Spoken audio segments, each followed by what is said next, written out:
अस्सलाम वालेकुम। इस वीडियो में हम पढ़ेंगे फेरेंक्स और दूसरा टॉपिक है स्वेलोइंग। स्वेलोइंग और फेरेंक्स इस वीडियो में हम डिस्कस करेंगे कि फेरेंक्स क्या होता है और स्वेलोइंग कैसे होती है, और ये हमारा होलोजोइक न्यूट्रिशन का एक टॉपिक है।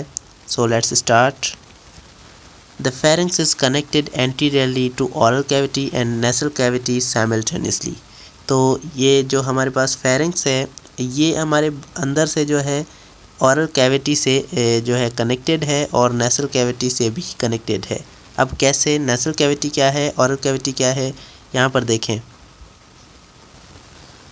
अब ये देखें आप, यहाँ पर हमारे पास जो है एक हमने इंसान की तस्वीर बनाई है, लेकिन अच्छी नहीं बनी तो कोई बात नहीं। तो यहाँ पर देखें कि दो ओपनिंग्स हैं, एक माउथ है, एक हमारे पास नोज़ है। माउथ और नोज़, माउथ के अंदर हमारे पास खाना जो है वो अंदर जाता है, नोज़ के अंदर से हमारे पास जो है वो एयर, हवा अंदर जाती है, क्योंकि हम नोज़ से सांस ले रहे होते हैं। तो यहाँ पर जैसे ये जो है यहाँ पर नेसल कैविटी से भी कनेक्टेड है, यहाँ से जो है हमारा फेरेंक्स स्टार्ट होता है। ये सारा जो है फेरेंक्स हमारा है, और फेरेंक्स जो है यहाँ से नेसल कैविटी से भी जो है कनेक्टेड है, और ओरल कैविटी जो मुंह की कैविटी है उससे भी कनेक्टेड है। तो इसीलिए कहते हैं ये फेरेंक्स जो है ये दोनों कैविटीज से कनेक्टेड है। While posteriorly connected to the oesophagus and larynx, और पीछे से ये जो है लैरिंक्स और एसोफेगस से जो है वो ये कनेक्टेड है। अब एसोफेगस फूड पाइप होता है और लैरिंक्स जो है वो विंड पाइप होता है, जहाँ से एयर अंदर जाती है। एसोफेगस से जो है खाना अंदर जाता है और लैरिंक्स से जो है हवा अंदर जाती है। लेकिन ये जो है ऊपर से ये दोनों जो है ये फेरेंक्स से ही कनेक्टेड होते हैं। तो ये फेरेंक्स जो है एक कॉमन हिस्सा है जहाँ से फूड भी जाता है और एयर भी जाती है। The pharynx permits the passage of solid or liquid food into the esophagus। अब ये जो pharynx है ये परमिशन देता है, मतलब फूड को जो है अंदर भेजता है एसोफेगस की तरफ, और एसोफेगस तक सॉलिड या लिक्विड फूड को जो है एसोफेगस तक ये पहुंचाता है। आर गुलेट, या इसे गुलेट भी कहते हैं, and connected to the air and form the trachea. और ये ट्रेकिया से भी एयर, या फिर जो है ट्रेकिया से एयर लेता भी है और ट्रेकिया तक जो है एयर को पहुंचाता भी है। मतलब नेसल कैविटी से अगर कनेक्टेड है तो एयर को ये जो है नीचे एक हिस्सा होता है ट्रेकिया, और ट्रेकिया तक ये एयर को पहुंचाता भी है, और वहाँ से जो है एयर को वापसी लेकर नोज़ तक भी पहुंचाता है। तो ये जो है खाने को भी ट्रांसफ़र करता है और एयर को भी जो है वो ट्रांसफ़र करता रहता है। तो इसीलिए इसको जो है इसका नाम फेरेंक्स है, क्योंकि ये दोनों तरह के जो काम है वो कर रहा है। उसके बाद आर विंड पाइप, या ट्रेकिया को विंड पाइप भी कहते हैं, और ड्यूरिंग रेस्पिरेशन, और ये जो एयर की ट्रांसपोर्टेशन है, जो एयर ऊपर नीचे हो रही है, ये रेस्पिरेशन के दौरान होती है।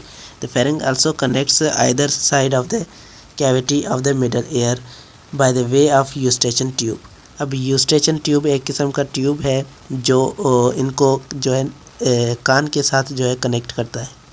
अब ये फेरेंक्स जो है ये फेरेंक्स एक तरह से जो है यूस्टेशन ट्यूब से कनेक्टेड है, और यूस्टेशन ट्यूब जाकर इसको जो है कान से मिलाता है। तो इससे क्या होता है, इससे it provide for equalisation of air pressure. इससे एयर प्रेशर की जो है बैलेंस होता है, दोनों तरह से जो है एयर प्रेशर बैलेंस हो रहा होता है। On the air drum membrane, air drum की मेम्ब्रेन पर जो है एयर का प्रेशर जो है वो बैलेंस होता है। which separate the cavity of the middle air from the external canal। तो ये जो है एयर ड्रम है ये क्या करता है, ये दो मिडल एयर और एक्सटर्नल एयर कैनाल जो है इनको दोनों को सेपरेट कर रहा होता है। ये तो है कान की बात है, इसको अलग से कान के टॉपिक में जो है डिस्कस करेंगे।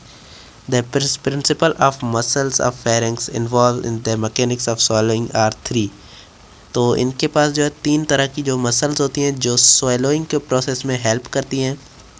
swallowing कहते हैं जो है खाने को अंदर जो भेजना या उसको गटकना, तो इसको कहते हैं swallowing। तो 3 तरह की इसके अंदर जो है मसल्स होती हैं, जिसका नाम है pharyngeal कॉन्स्ट्रिक्टर्स and which overlap with each other slightly to form the primary musculature on the side of the rear pharyngeal walls। तो ये क्या करती हैं, ये आपस में ओवरलैप करती हैं, आपस में लगती रहती हैं ताकि जो है इनके अंदर मूवमेंट पैदा हो और मूवमेंट से जो है ये स्वैलोइंग का प्रोसेस होता है।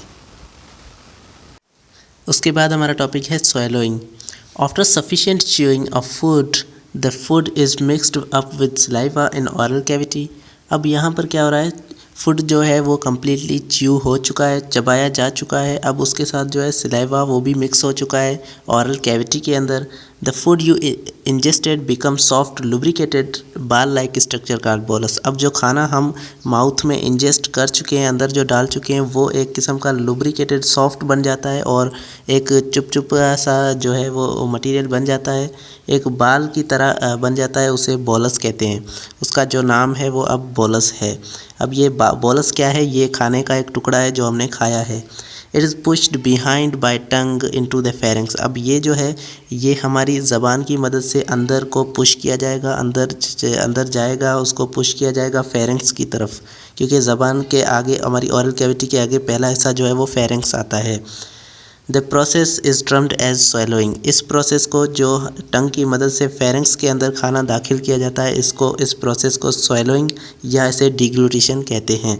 It is a voluntary process. ये क्या है, वॉलेंट्री प्रोसेस है, मतलब हमारी ये कॉन्शियसनेस में होता है, हमें पता चल रहा होता है कि अब ये स्वैलोइंग हो रही है, हम उसे अंदर जाने की इजाज़त देते हैं, अब अपनी ज़बान की मदद से उसे अंदर भेजते हैं। The process which is mastication is ceased. इसमें क्या होता है, हम जो चबाते हैं, ये चबाने वाला जो मस्टिकेशन का प्रोसेस है ये रुक जाता है थोड़ी देर के लिए। Air passage way is temporary blocked. अब ये एयर पैसेज वेज जो है हमारी, जहाँ से एयर जाती है, एयर हमारी जाती है लंग्स की तरफ, वो जो है वो थोड़ी देर के लिए ब्लॉक हो जाते हैं ताकि खाना अंदर जा सके। So bolus is pushed behind the tongue into the pharynx. अब ये बोलस जो है, खाना जो है ये पुश किया जाता है फेरेंक्स के अंदर और ये ज़बान के जो है वो पीछे से ये फेरेंक्स की तरफ जाता है। Entry of bolus into the nasal pharynx is prevented by elevation of soft palates against a posterior pharyngeal wall। अब ये क्या है, सॉफ्ट पैलेट जो है वो क्या करता है, वो थोड़ा सा एलिवेट हो जाता है, थोड़ा सा उभर जाता है, ऊपर आ जाता है, जिसकी वजह से जो नसल फेरेंक्स है, मतलब वो फेरेंक्स का वो हिस्सा जहाँ से जो है वो नोज़ से एयर आ रही होती है, हवा आ रही होती है, वो जा रही होती है हमारे लंग्स की तरफ, वो हिस्सा जो है वो वहाँ पर खाना जाने से रुक जाता है। किसकी मदद से, सॉफ्ट पैलेट की मदद से। और ये जो हमारी फेरेंक्स की जो वाल्स हैं उसके अगेंस्ट जो है सॉफ्ट पैलेट खड़ा हो जाता है, वहाँ से जो है उभर कर वहाँ तक आ जाता है। The larynx moves upward and forward under the base of the tongue. अब ये लैरिंक्स जो है, फेरेंक्स के बाद वाला हिस्सा जो है, ये मूव करता है ऊपर की तरफ और थोड़ा सा फॉरवर्ड आगे की तरफ मूव करता है, और ये टंग के बेस पर जो है वो मूव कर रहा होता है। टंग हमारी जो ज़बान है उसके अंडर, उसके नीचे जो है ये मूव कर रहा होता है। एपिग्लोटिस, वहाँ पर एक छोटा सा लिड लाइक स्ट्रक्चर होता है, छोटा सा एक कवर होता है, छोटा सा एक पर्दा होता है, वो लिड लाइक स्ट्रक्चर है, उसे एपिग्लोटिस कहते हैं। और that protect entrance of larynx diverts the bolus to the oesophagus. अब ये जो क्या करता है, लैरिंक्स में खाना जाने से रोकता है और एसोफेगस की तरफ खाने को ये भेज रहा होता है, क्योंकि अगर लैरिंक्स के अंदर खाना चला गया तो ये हमारे लंग्स के अंदर खाना चला जाएगा, मतलब लंग्स जहाँ से एयर जा रही होती है वहाँ पर खाना जाकर रुक जाएगा और हमारी एयर जो है वो जाना रुक जाएगी और इंसान की मौत भी इससे हो सकती है। तो इसीलिए खाने को जो है एसोफेगस में भेजना ये बहुत ही इम्पॉर्टेंट होता है। इस पिक्चर में अगर आप देखें तो आपको पूरी बात जो है वो अच्छे से समझ में आ जाएगी। सबसे पहली वाली जो पिक्चर है इसके अंदर हमें ये दिखाया गया है कि जो बोलस है वो इंटर हुआ है हमारे माउथ के अंदर, ओरल कैविटी के अंदर, और यहाँ से जो है वो बोलस आगे जाएगा इस तरफ। यहाँ पर हमें दो चीज़ें नज़र आ रही हैं, दो पाइप्स हमें नज़र आ रहे हैं। पहला पाइप, ये जो आपको बड़ा सा पाइप नज़र आ रहा है, और ये पाइप कहलाता है हमारा जो लैरिंक्स है, उसके आगे लैरिंक्स जो है जो हमें लेकर जाता है लंग्स की तरफ, एयर जहाँ से एयर अंदर जाती है, ये वाला हिस्सा हमारा पहला पाइप है। दूसरा पाइप जो एसोफेगस है, और यहाँ से जो है हमारा खाना इंटर होगा।